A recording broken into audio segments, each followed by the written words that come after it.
A definite way of improving multicultural awareness is through representation of their heritage in the way they are used and applied.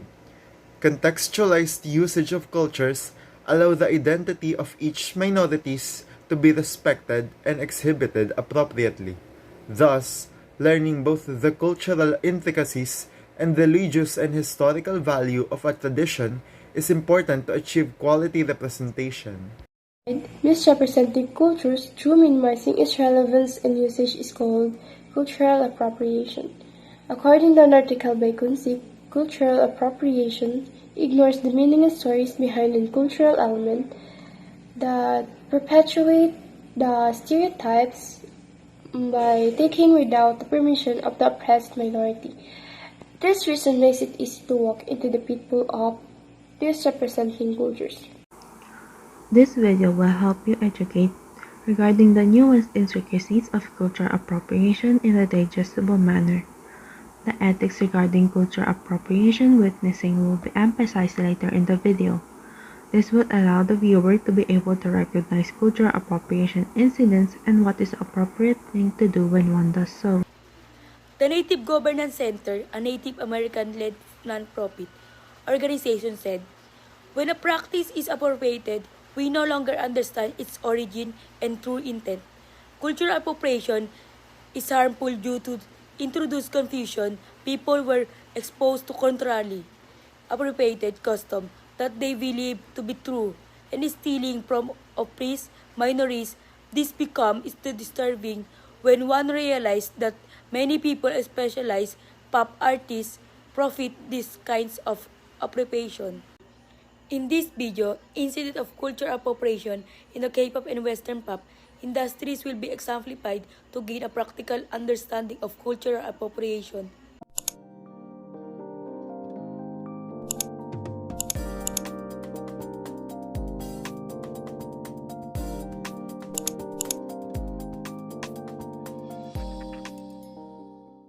Now, we're gonna specify what is cultural appropriation and cultural appreciation through giving more examples.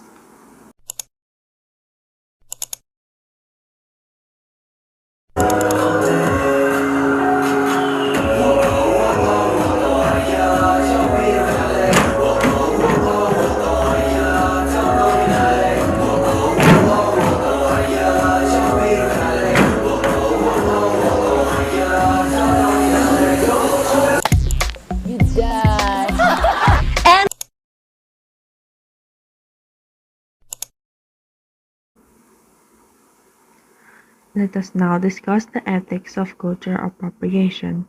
What are the ethics of cultural appropriation and how does understanding them help make a society a better place? As we all know, ethics refers to the moral principles that govern a person's behavior. However, when we discuss cultural appropriation ethics, we gather knowledge about cultural appropriation in a broad range of situations and question whether cultural appropriation is always ethically wrong. Cultural appropriation, according to the ethics of cultural appropriation, is one of the most important factors that a society should discuss. However, it is not widely recognized because most people were not properly introduced to these kinds of topic. It explains why most people do not value cultural diversity. That is why it is necessary to have depth of knowledge regarding to the ethics of cultural appropriation so that we can distinguish whether we are appropriating or appreciating another culture that is not our own. Respecting someone else's ownership of a cultural phenomenon and asking for consent in a consequentialist ethical perspective is a huge factor that would help to avoid appropriating one's culture. However, even if some groups or individuals can provide consent, this does not guarantee that the entire situation is ethically correct because an individual or a group does not represent the entire community. Sometimes, even though we are fully aware that the person is engaging into something that they shouldn't, there's still some uncertainties on whether we should interfere or not. So, our advocacy is here to help those people who doesn't have any slightest idea on what to do or how to react when they encounter someone who got involved on an issue regarding cultural appropriation. But regardless of their intention, whether may it be good or bad, cultural appropriation can still occur, and it just depends on how a person would react to their actions or clothing choices. If one encounters this type of situation, critical thinking is essential in distinguishing what is and isn't appropriate. Reacting to someone apologizing for cultural appropriation is something that few people discuss. How should we respond when someone apologizes for a cultural appropriation incident?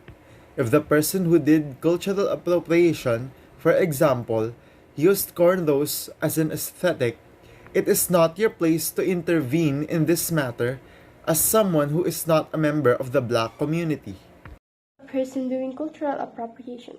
When you caught someone stealing, what would be your initial reaction? Of course, you would immediately think that the person is doing something erroneous.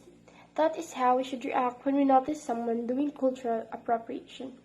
The way we react to a person stealing should be similar to the way we react to someone purposely doing blackface, mocking Indian cries, and wearing a specific hairstyle with a deep history behind it for the soul of aesthetic.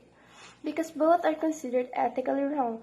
The only difference was stealing is considered as a crime, meanwhile, cultural appropriation is considered to be under the unethical norms in our society. However, if you are not part of the culture, it is not your place to say whether or not you forgive the person's actions, and most importantly, if you are not a member of the affected community, you should never defend the person who engaged in the cultural appropriation because each race has its own way of preserving its culture. They have every right to be enraged if their culture is being misused. Having a moral sense is fine.